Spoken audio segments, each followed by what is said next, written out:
तो हेलो साथियों, नोबेल पुरस्कार 2024 जो कि 6 क्षेत्रों में दिए जाते हैं। करंट अफेयर्स में डिटेल में हम उन्हें पढ़ चुके हैं और मैंने आपको कहा था कि एक ट्रिकी वीडियो मैं आप लोगों को बना करके दूंगा, तो ये रहा वो वीडियो आपके सामने। तो चलिए सारे नाम ट्रिक से हम याद करते हैं बिना टाइम वेस्ट करें। तो सबसे पहली फील्ड हमारी है फिजिक्स। फिजिक्स के क्षेत्र में किसे दिया गया। अब यहाँ पे मैं डिटेलिंग नहीं दूंगा कि किस क्षेत्र में दिया गया, कहाँ से है, क्या है। डायरेक्ट हम नाम याद करेंगे और उनकी फील्ड याद रखेंगे। तो फिजिक्स की फील्ड में अगर हम बात करते हैं तो दो जनों को मिला है, जॉन हॉपफील्ड को और जेफरी हिंटन को। वैसे मैंने आपको बताया था आर्टिफिशियल इंटेलिजेंस के गॉडफादर कहे जाते हैं जेफरी हिंटन। तो इन दो व्यक्तियों को मिला। याद कैसे करना है, आप ऐसे याद रखो कि फिजिक्स की फील्ड में हमेशा हिंट चाहिए होता है। बिना हिंट के आप फिजिक्स में कुछ नहीं कर सकते। जैसे कि आपको न्यूमेरिकल सॉल्व करना है, तो अगर हमें हिंट मिल जाए कि इसको कैसे सॉल्व करना है, कौन सा फॉर्मूला लगेगा, हम कर देंगे। सबसे अच्छा उदाहरण मैं आपको देता हूं कि गुरुत्वाकर्षण बल, ग्रेविटेशनल फोर्स को किसने खोजा था, किसने पता लगाया था, न्यूटन ने। कैसे पता लगाया था, वो एग्जाम्पल तो सबको याद होगा। एप्पल गिरा था तो उसने सोचा एप्पल नीचे ही क्यों गिरा, तो यहीं से खोज होती है ग्रेविटेशनल फोर्स की। तो उसे हिंट मिला ना। अगर वो एप्पल नहीं गिरता, अगर उसे हिंट नहीं मिलता तो वो नहीं खोज पाता। तो हमें याद रखना है फिजिक्स की फील्ड में हमेशा हिंट चाहिए होता है।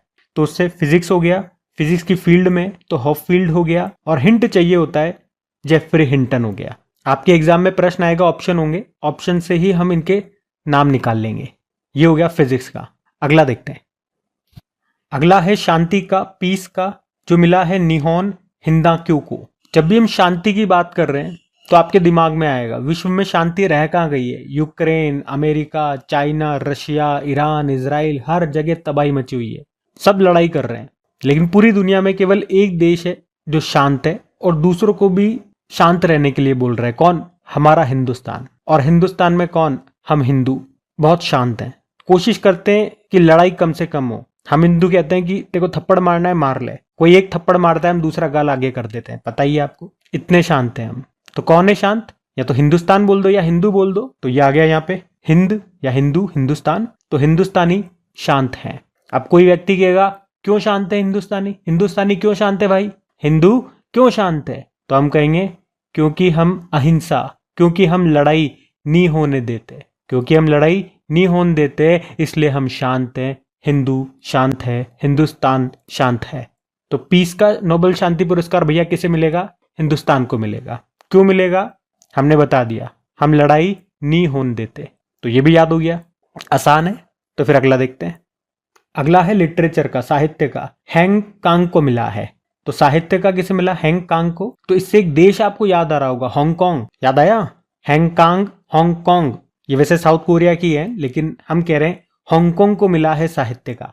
अब याद रखना तो बड़ा आसान है कि साहित्य का हांगकांग को मिला है, लेकिन लिंक कैसे करेंगे? हांगकांग ठीक है, साहित्य ठीक है, दोनों को आपस में कैसे जोड़ेंगे? भाई नाम याद रखना आसान है, लेकिन नाम के साथ ये भी तो बताओ कि वो किस फील्ड में मिला है। जैसे बचपन में नहीं होता था कि बच्चे आंसर रट के चल जाते थे, एग्जाम टाइम पे भूल जाते हैं। आंसर तो याद है, लेकिन ये भूल गए कि ये किस क्वेश्चन का आंसर है। तो इसे ऐसे याद रखो कि हांगकांग वालों ने कहा कि हमें साहित्य का पुरस्कार दे दो। हमने कहा क्यों दे दो भैया? तो उन्होंने क्या कहा कि हमारे साहित्यों में ऐसा लिखा गया है। और साहित्यों में क्या? पुराने जमाने की बातें लिखी रहती है साहित्यों में। हमारे साहित्य में ऐसा लिखा गया है कि हमारे देश में किंग कॉन्ग हुआ करता था, हांगकांग में किंग कॉन्ग रहा करता था, और उसने कहा था कि तुम्हें साहित्य का पुरस्कार मिलेगा। तो अगर तुम हमें साहित्य का पुरस्कार नहीं दोगे तो हम तुम्हारे ऊपर किंग कॉन्ग छोड़ देंगे। हमने कहा अरे रुक जा बेटा, ले जा ले जा, साहित्य का पुरस्कार ले जा मेरे Hong Kong, ping pong, king Kong ले जा। तो ये हो गया साहित्य का पुरस्कार, हांगकांग को हमने दे दिया। शांति का हिंदुस्तान को दे दिया, साहित्य का किंग कॉन्ग को दे दिया, मतलब हांगकांग को दे दिया। ठीक है, अगला देखते हैं। अगला है अर्थशास्त्र का, इकोनॉमिक्स का। अच्छा, बाकी सारे 1901 में देना शुरू किए गए थे, ये वाला 1969 में पहली बार दिया गया था। खैर यहाँ पे हम डिटेल में नहीं जा रहे हैं, कब क्या वो हमने पढ़ लिया करंट अफेयर्स की क्लास में। अभी याद करते हैं। ये 3 व्यक्तियों को दिया गया है।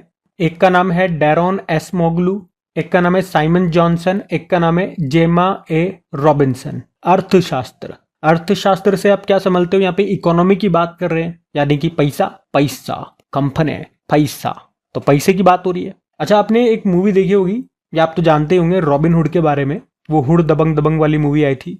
चुलबुल पांडे को रॉबिन हुड कहते हैं। रॉबिन हुड क्या करता है? अमीरों को लूटता है और पैसे को गरीबों में दान कर देता है, ऐसे ही कहा जाता है। दबंग मूवी में तो ये डायलॉग सुना ही होगा, रॉबिन हुड चुलबुल पांडे। रॉबिनहुड।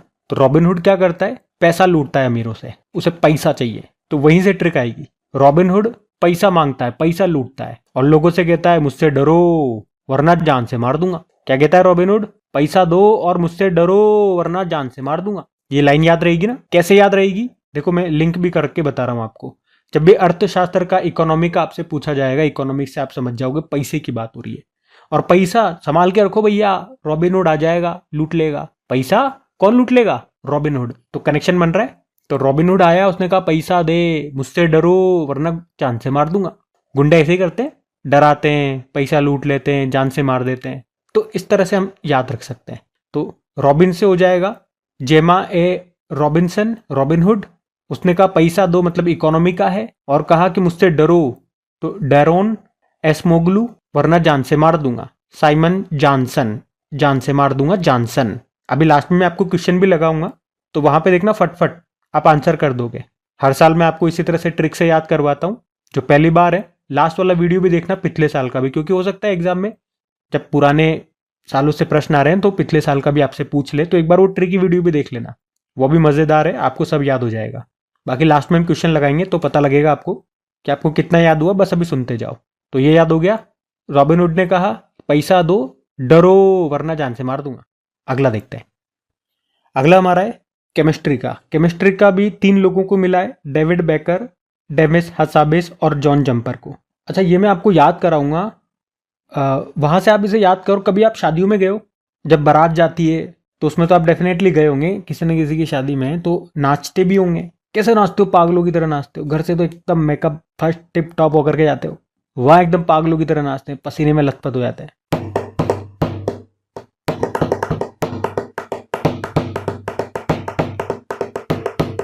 ऐसे नाचते हैं। तो लोग इतना लंबा कैसे नाच लेते हैं, थकते भी नहीं है, क्योंकि वो पाउडर खा के आते हैं। पाउडर मतलब एक तरह का केमिकल है, यूं समझो आप। तो केमिकल खा के आते हैं और उचक उचक के नाचते हैं। किसी को नाचना नहीं आता, उचकते रहते हैं बस, पुचुक पुचुक पुचुक पुचुक, और दांत निकालते रहते हैं, ही ही ही ही ही। तो ये उस केमिकल का नशा है। और आपको पता है केमिकल तो सारे बेकार होते हैं, इसलिए तो हम कहते हैं ऑर्गेनिक फूड केमिकल से दूर रहो। तो ये हमारी ट्रिक बन जाएगी। देखो आपसे पूछ रहे हैं केमिस्ट्री का बताओ, तो केमिस्ट्री से बन रहा है chemical. Chemistry, chemical, chemical chemistry में ही होते हैं, लेकिन हमें पता है केमिकल बेकार होते हैं। तो एक नाम तो यही आ गया, डेविड बेकार। डेविड बेकर मतलब डेविड बेकार। तो केमिकल बेकार हैं, लेकिन फिर भी हम खाते हैं। क्यों खाते हैं, क्योंकि शादी में नाचना है, डुचुक डुचुक डुचुक डुचुक, जंप करेंगे, शादी में नाचेंगे, जंप करेंगे, तो जंपर हो गया। और इतना नशा आता है उसमें कि हम फोकट में दांत निकालते रहते हैं, ही। अरे भाई साहब, ही। ठीक है, तो बेकार केमिकल खाओगे तो हंसते रहोगे और उचकते रहोगे, जंप करते रहोगे। यही हमारी ट्रिक है। उम्मीद करूंगा अच्छा लग रहा होगा आपको। तो बेकार से तो डेविड बेकर बन गया, और हंसते रहोगे हंसा, डेमिस हसाबिस, और जंप करते रहोगे जॉन जंपर। मैं चीजों को आपकी लाइफ से जोड़ करके बता रहा हूं ताकि आपको याद रखने में आसानी रहे। अभी लास्ट और बचा है, उसे देखते हैं, फिर हम क्वेश्चन करेंगे। अगला है मेडिसिन का। ये मिला 2 जनों को, विक्टर एम्ब्रोस और गैरी रूबकुन को। अच्छा देखो, आप लोग तैयारी कर रहे हो, चलो इसके लिए मैं चाहूंगा कि आप सभी लोग आंखें बंद कर लो, 2 मिनट के लिए आंखें बंद कर लो प्लीज। जो मैं बोलूंगा बस उसे इमेजिन करना, जो मैं बोलूंगा उसे इमेजिन करना, 2 मिनट में याद हो जाएगा। तो रेडी हो? ठीक है। मान लो आप एक मल्टीनेशनल कंपनी में आपकी जॉब लग जाती है, किसी मल्टीनेशनल कंपनी में, जहां पर भी आप जाना चाहते हो, गूगल में, अमेजॉन में, फ्लिपकार्ट में, जहां पर भी आप जाना चाहते हो, XYZ, लग गई आपकी नौकरी, चले गए। अब आपने देखा जो आपकी बॉस है, जो सीनियर है, वो एक फीमेल है। अब उस फीमेल को इमेजिन कर लो, कोई भी हीरोइन मान लो, कोई भी अब्लू बबलू डब्लू, जो भी मानना है वो मान लो, जिसको भी आप जानते हो चाहते हो, मान लिया। आप उसको देख रहे हो और मुझसे क्या बोल रहे हो कि मेरी बॉस तो यार बहुत गोरी है। क्या बोल रहे हो? मेरी बॉस तो यार बहुत गोरी है। तो मैंने आपसे कहा टट, कैसे बात कर रहा है, कोई बॉस गोरी होती है क्या? बॉस गोरी वोरी नहीं होती। नहीं, आप कह रहे हो अरे यार मान जा यार, मेरी बॉस तो बहुत गोरी है। मैं कह रहा हूं भाई मान जा, बॉस गोरी नहीं होती। फिर आप कह रहे हो अरे है रे है, एक बार देख तो सही। मैंने कहा वो गोरी इसीलिए है क्योंकि वो मेडिसिन खाती है, गोरे होने की मेडिसिन आती है, तू भी खा ले, तू भी गोरा हो जाएगा। तो बॉस गोरी है आपकी क्योंकि वो मेडिसिन खाती है। बॉस गोरी है, गोरी गोरी गोरी गोरी गोरी गोरी गोरी गोरी गोरी गोरी गोरी गोरी। और बॉस गोरी क्यों है? क्योंकि बॉस मेडिसिन खाती है, मेडिसिन खाती है, मेडिसिन खाती है, मेडिसिन खाती है। आग लगा देंगे, आग लगा देंगे, आग लगा देंगे। तो याद हो गया, मेडिसिन का पूछेंगे, मेडिसिन खाने से गोरे होते हैं। ऐसे याद रख लो, इसीलिए आपकी बॉस गोरी है। बॉस गोरी है क्योंकि वो मेडिसिन खाती है। मेरे ख्याल से याद हो गया होगा आपको। अब हम क्वेश्चन लगाएंगे, उससे पहले एक बार फिर से मैं यहीं पे आपको रिवाइज करवा देता हूं। हो सके तो अपनी आंखें बंद करिएगा, हम रिकॉल करेंगे। फर्स्ट टाइम आपका रिवीजन करवा रहा हूं, तो इसलिए मैं चाहता हूं आंखें बंद करो और मेरे शब्दों पे गौर फरमाओ, और जो भी आपने याद किया उसको रिटेन करने की कोशिश करना। 2 मिनट बहुत इंपॉर्टेंट होंगे आने वाले। तो पहले हमने देखा था फिजिक्स वाला, तो फिजिक्स की फील्ड में हिंट जरूरी होता है। बिल्कुल ध्यान देना मेरी बातों पे। जो जो एक एक लाइन है, जो जो एक एक शब्द है आपके दिमाग में आपको दिखने चाहिए फिजिक्स की। और बोलना, मुंह से बोलो है ना। फिजिक्स की फील्ड में हिंट जरूरी होता है। तो फील्ड से हॉप फील्ड और हिंट से हिंटन हो गया, जेफरी हिंटन। फिर हमने देखा था शांति का नोबेल पुरस्कार किसे मिला, तो ये हिंदुस्तानियों को मिला है। हिंदुस्तान ही बहुत शांत देश है। और हिंदुस्तान को क्यों मिला, क्योंकि ये लड़ाई नहीं होने देता, तो उसका नाम आ जाएगा नी होन हिंदा क्यों, हिंदुस्तान को क्यों दिया। तो हो गया शांति का, पीस का। फिर हमने देखा लिटरेचर, साहित्य का। साहित्य का कौन सा देश मांग रहा है, जब हिंदुस्तान वालों को शांति का दे दिया तो एक और दो देश उछलने लगा कि हमें भी दो, हमें भी दो। और कौन सा वाला मांग रहा है, वो साहित्य का। क्यों मांग रहा है साहित्य का, वो मतलब कौन सा देश मांग रहा है, पहले तो ये बताओ। हांगकांग मांग रहा है। हांगकांग क्यों, कैसे हांगकांग को कैसे रिलेट करोगे साहित्य से। भाई हांगकांग आपको मान लो सडनली याद नहीं आया, तो किंग कॉन्ग याद आ जाएगा। एक बड़ा सा जानवर है किंग कॉन्ग, और किंग कॉन्ग किनके साहित्य में है, हांगकांग वालों के। इसलिए वो साहित्य का मांग रहे, और कोई नहीं मांग रहे। फिजिक्स भी मांग सकते थे, केमिस्ट्री मांग सकते थे, लेकिन साहित्य का ही मांग रहे क्योंकि उनके हांगकांग वालों के साहित्य में किंग कॉन्ग है। ऐसे मतलब रिलेट करा रहा हूं मैं आपको। तो हांगकांग का मिल गया साहित्य को, मतलब साहित्य का मिल गया हांगकांग को। फिर हमने देखा अर्थशास्त्र का। अर्थशास्त्र यानी कि पैसा, और पैसे के लिए कौन आया, रॉबिनहुड आया। पैसा मांग रहा है, बोल रहा है मुझसे डरो वरना जान से मार दूंगा, मुझसे डरो वरना जान से मार दूंगा। ये हमारी ट्रिक हो गई। अगला हमने देखा केमिस्ट्री का। केमिस्ट्री का 3 जनों को मिला, और केमिस्ट्री से हमने क्या निकाला, केमिस्ट्री से केमिकल निकाला। केमिकल बेकार होते हैं, तो एक नाम हो गया। हम वो बेकार केमिकल खा लेंगे तो हंसने लगेंगे, हे, और टुचुक टुचुक टुचुक टुचुक नाचने लगेंगे, जैसे शादी में नाचते हैं, डिंका चिका डिंका चिंका चिका, जंप करने लगेंगे। आप जिस भी शादी में नाचे होंगे या किसी को नाचते हुए देखा, वो अपने माइंड में बिठा लो, पिक्चर की फॉर्म में याद करते जाओ, और जो मैं ट्रिक बता रहा हूं उससे याद कर लो। मतलब उससे एक पिक्चर, आपके माइंड में कोई पिक्चर है, कोई वीडियो है, तो उसे लिंक कर लो, ऐसे आपको बढ़िया याद होगा। इसीलिए मैंने आंखें बंद करवाई। तो बेकार केमिकल खा लोगे तो शादी में दांत फाड़ते रहोगे और उचकते रहोगे। फिर आखिरी था मेडिसिन का। मेडिसिन खा के गोरे हो जाते हैं। अरे यार मेरी बॉस तो बहुत गोरी है, तो बॉस गोरी है। अच्छा, मेडिसिन वाला नाम नहीं बताया था मैंने, देख लो। तो बॉस गोरी है, तो बॉस से विक्टर एम्ब्रोस हो गया, और गोरी से गेरी रूबकुन हो गया। तो ये सारे नाम एक बार फिर से मैंने आपको ट्रिक से रिकॉल करवा दिए। चलो अब टेस्ट लगा लेते हैं। तो ये टेस्ट आपके सामने में लेकर के आ गया। अब जो भी ट्रिक्स हमने याद की उसी से सारे आंसर लगाते जाओ। मैं तो देखो क्वेश्चन पढ़ूंगा और ट्रिक भी आपको बता करके आंसर लगवा दूंगा। अगर आप खुद से ट्राई करना चाहते हो तो वीडियो को पॉज कर करके आंसर लगाए जाओ, या इसकी क्विज बना करके मैं अपनी क्रिक एग्जाम एप्लीकेशन पे अपलोड करवा दूंगा, वहां से आप लगा लेना। तो पहला प्रश्न क्या है कि अभी 2024 में चिकित्सा का नोबेल पुरस्कार मेडिसिन का किसे मिला है। तो मेडिसिन में, अगर मेडिसिन खाएंगे तो क्या हो जाएंगे, गोरे हो जाएंगे। मेडिसिन खा कर ही सब गोरे हो रहे हैं। मेरी बॉस भी गोरी है, मेडिसिन खाई थी। बॉस गोरी है, बॉस गोरी है, तो क्या बनेगा, विक्टर एम्ब्रोस, और गोरी से गेरी रूबकुन। ठीक है, अगला देखते हैं। अगला है डेविड बेकर, जॉन जंपर और डेमिस हसाबिस को किस क्षेत्र का नोबेल पुरस्कार मिला है। तो देखो, हंसा, कौन हंसा, हंसा और उचका भी सही, उचक भी रहा है, जंप भी कर रहा है। तो वो शादी याद कर लो, शादी में आप नाच रहे हो ढिचक ढिचक ढिचक, क्यों, क्योंकि बेकार केमिकल खा लिया था आपने। केमिकल तो वैसे सारे बेकार ही होते हैं। तो बेकार केमिकल खाए और हम हंस रहे और नाच रहे हैं, उचक रहे हैं, तो केमिकल मतलब केमिस्ट्री आंसर हो जाएगा। वैसे यहाँ पे देखो, हर प्रश्न को मैं ट्रिक से बता रहा हूँ जोड़ जोड़ करके, ताकि जो अभी ट्रिक्स याद किए मेरे बोलने से फिर आपके माइंड में रिकॉल करे, इसलिए थोड़ा सा समय लग रहा है। वैसे आपको समय नहीं लगेगा, एक हिंट पकड़ोगे और फटाफट लगा दोगे आप। मेरे को तो समय लग रहा है क्योंकि मुझे आपको समझा समझा के आगे बढ़ना है। अगला देखो, डरोन एस मोगलू, साइमन जॉनसन, जेमा ए रॉबिन्सन किस क्षेत्र में मिला, बताओ। मुझसे डरो, नहीं तो जान से मार दूंगा। कौन कह रहा है, रॉबिनहुड कह रहा है। रॉबिनहुड क्यों कह रहा है, क्योंकि उसको पैसा चाहिए। पैसा मतलब इकोनॉमिक्स, इकोनॉमिक्स का मिला, अर्थशास्त्र। फिर अगला है कि नोबेल में साहित्य का नोबेल पुरस्कार किसे मिला। साहित्य मतलब लिटरेचर, और किसे मिला, एक देश को मिला है, हांगकांग को। ठीक है, 2 ही देश याद रखते, एक तो हिंदुस्तान और एक हांगकांग। हांगकांग को साहित्य का मिला है, और उसे साहित्य का क्यों मिला? क्योंकि उसके साहित्य में उनके जो पूर्वज है किंग कॉन्ग, उन्होंने कहा नहीं मिले तो किंग कॉन्ग छोड़ देंगे, तो हांगकांग को मिल गया। और एक हिंदुस्तान वालों को मिला है कौन सा? शांति का, वो याद रखना। हिंदा क्यों, हिंदुस्तान को क्यों मिला? हिंदा क्यों मिला? हिंदा पीस का मिला, तो वो भी आएगा प्रश्न। अगला देखते हैं। देखो आ गया प्रश्न वही शांति वाला। अब क्या बताएं शांति का? हिंदुस्तानियों को मिला है। हम हिंदुस्तानी, हम हिंदुस्तानी। हिंद को क्यों मिला? क्योंकि हम लड़ाई नहीं होने देते। तो पूरा ही नाम आ गया हमारी ट्रिक में, निहोन हिंदा क्यों। अगला है जेफरी ई हिंटन। देखो वैसे अगर इस तरह का प्रश्न आया ना तो आपको ट्रिक की जरूरत नहीं है अगर आप डेली करंट अफेयर्स पढ़ते हो तो, क्योंकि आपको रट गया होगा आर्टिफिशियल इंटेलिजेंस के गॉडफादर कहे जाते हैं जेफरी हिंटन, और आर्टिफिशियल इंटेलिजेंस फिजिक्स में ही होती है, किसी और फील्ड में तो नहीं होती।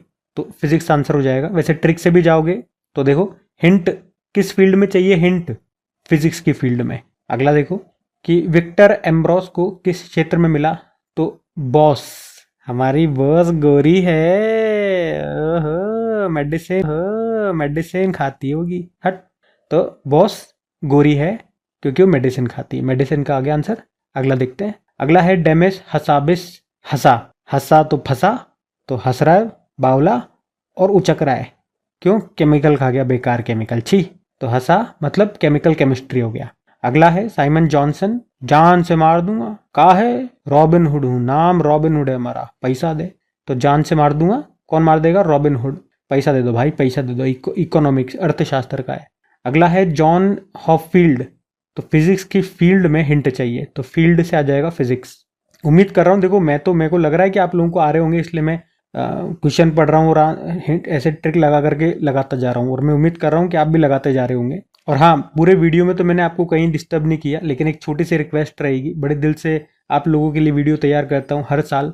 तो प्लीज़ अगर सेशन अच्छा लगे तो इसे लाइक ज़रूर कीजिएगा, दोस्तों के साथ शेयर ज़रूर कीजिएगा। लाइक का टारगेट रखते हैं 10,000 लाइक का। अगर आप वीडियो को लाइक करोगे, हमारा टारगेट पूरा होगा, तो मुझे भी अच्छा लगेगा जिस तरह से आपको अच्छा लग रहा है। और जब आपके एग्जाम में ये प्रश्न फंसेगा और फटाफट से आप आंसर लगाओगे तो दिल में जो आपको सुकून मिलेगा, जो खुशी आएगी ना, तब आपको पता लगेगा इसकी अहमियत। तो एक लाइक तो कर ही सकते हैं और शेयर जरूर कीजिएगा। और हाँ, अगर पहली बार कोई वीडियो पे हैं, आप स्टूडेंट क्रैक एग्जाम चैनल पे पहली बार हैं, वीडियो देख रहे हैं, तो इसी तरह का एक सस्टेनेबल डेवलपमेंट गोल्स और जो भी नए कैबिनेट मिनिस्ट्री बनी है उसका भी एक ट्रिकी वीडियो मैंने बना दिया है, वो जरूर से देखिएगा। देखो और वीडियो के लिए आपको नहीं बोल रहा हूँ, और भी बहुत सारे वीडियो हैं देखिए हमारे चैनल पे, लेकिन उन 2 वीडियो को स्पेशली देखिएगा, क्योंकि कैबिनेट मिनिस्टर्स अभी इसी साल बने तो एग्जाम में पूछे जाएंगे, और सस्टेनेबल डेवलपमेंट गोल्स 2030 तक पूरे करने काफी बार एग्जाम में पूछे जाते हैं। बहुत बेहतरीन ट्रिक बनाई है, पूरे यूट्यूब पे आपको कहीं नहीं मिलेगी वैसी ट्रिक, इसकी मैं गारंटी दे रहा हूँ। मैं उनके लिंक नीचे डिस्क्रिप्शन बॉक्स में और कमेंट बॉक्स में भी लगा दूंगा। वैसे आप सर्च मार लो crack exam sustainable development goal tricks, video आपके सामने आ जाएगा। चलो अगला देखते हैं फिर। अच्छा, अगला पूछ रहा है कि नोबेल पुरस्कार की शुरुआत कब हुई थी? 1901 में हुई थी, आंसर हो जाएगा। और कितने क्षेत्रों में दिया जाता है? देखो यहाँ पे थोड़ा सा ट्रिकी है, ये गलत मत करिए ना, वैसे तो 6 में दिया जाता है, लेकिन ये पूछ रहा है 1901 में कितने क्षेत्रों में दिया गया था? शुरुआत में तो 5 ही में दिया गया था ना, ठीक है। और अगला वही है, देखो जो आपके मन में आ रहा होगा, अर्थशास्त्र का नोबेल पुरस्कार पहली बार कब दिया गया था? 19, तो तब से टोटल 6 फील्ड में होता है। और नोबेल पुरस्कार पाने वाले सबसे उम्रदराज व्यक्ति कौन है? तो ये शीट करंट अफेयर्स की क्लास में हर बार मैंने आपको रिवाइज कराई है, जॉन बी गुड एनफ है। चलो अगर कोई नए स्टूडेंट हैं तो उनको भी मैं शीट रिवाइज करा दूं, जो भी यहाँ पे और स्टैटिक प्रश्न, जैसे कि नोबेल पुरस्कार को स्वीडिश वैज्ञानिक अल्फ्रेड नोबेल की याद में दिया जाता है, जिन्हें फादर ऑफ डायनामाइट कहा जाता है। डायनामाइट की खोज की थी इन्होंने, आविष्कार किया था, और इनकी पुण्यतिथि को दिया जाते हैं ये सारे पुरस्कार। अभी तो घोषणा हो गई है कब, 10 दिसंबर को आती है वो। 1901 में देना शुरू किए गए थे। टोटल अभी 6 सेक्टर में 6 फील्ड में दिए जाते हैं, medicine, physics, chemistry, literature, economic और पीस। हमने कहा इकोनॉमिक्स का, अर्थशास्त्र का 1968 में तो इस्टेब्लिश्ड हुआ था और देना 1969 से शुरू किया गया था। सबसे पहले भारतीय रविंद्रनाथ टैगोर थे, 1913 में मिला था साहित्य का, और उनकी कृति गीतांजलि के लिए। सबसे आखिरी भारतीय अभिजीत बनर्जी 2019 में इकोनॉमिक्स का मिला। सबसे कम उम्र की व्यक्ति है मलाला यूसुफजई, 17 साल की उम्र में मिला था शांति का। सबसे उम्रदराज व्यक्ति जॉन बी गुड एनफ है, 97 ईयर की उम्र में मिला था इनको। अभी 2019 में मिला था केमिस्ट्री की फील्ड में, याद रखना। वैसे इनका अभी निधन भी हो चुका है। तो ये सब मैंने आपको यहाँ पे रिवाइज कर लिया, जो आपके एग्जाम में पूछे जा सकते हैं प्रश्न। एक बार फिर से याद दिला रहा हूँ, सेशन अच्छा लगा, अगर आपको फायदा हुआ तो वीडियोस को अपने दोस्तों के साथ में स्टडी ग्रुप में एक बार शेयर जरूर कीजिएगा, और वीडियो को लाइक करना मत भूलना प्लीज। और अगर आप कहीं पे करंट अफेयर्स पढ़ते हैं तो यहाँ पे भी मैं आपको करंट अफेयर्स पढ़ाता हूँ, जो नए स्टूडेंट्स हैं उन्हें बता रहा हूँ, अगर कोई नए स्टूडेंट्स देख रहे हैं तो। अच्छा, एक काम क्यों नहीं करते, प्लीज़ आप एक बार ज़रूर बताइएगा कि क्रेक एग्जाम चैनल पे आप लोग पहली बार विजिट कर रहे हैं, हमारा क्रेक एग्जाम चैनल का ही कोई वीडियो पहली बार देख रहे हैं, तो कौन कौन ऐसे स्टूडेंट्स हैं। मुझे भी अच्छा लगता है नए स्टूडेंट्स से जुड़ना। तो आप मेरी करंट अफेयर्स की क्लास ज़रूर देखें, मैं उसके बारे में और कुछ नहीं बोलूँगा, बस एक कहूँगा कि आप कहीं देखते हैं अच्छी बात है, एक बार ज़रूर देख के देखिए हमारा भी, क्योंकि टेस्ट करोगे तभी आपको पता चलेगा, किसी के कहने पे आप जाते भी नहीं और जाओगे भी नहीं। तो बस आज के लिए इतना ही। Thank you. राधे राधे।